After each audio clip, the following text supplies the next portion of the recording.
24শে ডিসেম্বরের গভীর রাত কাটলেই আসছে সেই 25 ডিসেম্বর, বছরে একবার আসে। এই আলো ঝলমলে আনন্দ ফুর্তির ক্রিসমাসকে যে দেখি আমরা, তার পিছনে আছে এক করুণ ইতিহাস, করুণ কাহিনী। দরিদ্র মাতা মেরি, কুমারী মা তিনি হাড় হিমখরা ঠান্ডার মধ্যে এক আস্থা বলে প্রসব করলেন স্বয়ং ঈশ্বর স্বরূপ প্রভু যিশুকে। খুব আরামের জীবন তো তার ছিল না। স্বেচ্ছায় ক্রুশবিদ্ধ হলেন, শাস্তি পেলেন, কাঁটার মুকুট পরলেন, কত রক্ত ঝরে পড়ল, কত যন্ত্রণা। এরও অনেক জোর পরে এলেন ভগবান শ্রীরামকৃষ্ণ, গলায় তুলে নিলেন কাঁটার মুকুট সম ক্যান্সার রোগ।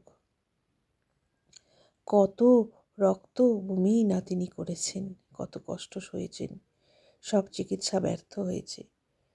তবু তিনি বলেছেন, যে মন আমি ঈশ্বরকে সম্পূর্ণরূপে চিরকালের মতো সমর্পণ করেছি, সেই মনকে ফিরিয়ে এনে কী করে এই রক্ত মাংসের খাঁচার মধ্যে নিবদ্ধ করব? সত্যই মায়া প্রপঞ্চের মধ্য থেকেও এরা যেন জগৎ ছাড়া। কোন আলোতে প্রাণের প্রদীপ জ্বালিয়ে তুমি ধরায় আসো। প্রণাম নাও ঈশ্বর পুত্র প্রভু যিশু রামকৃষ্ণ, প্রণাম।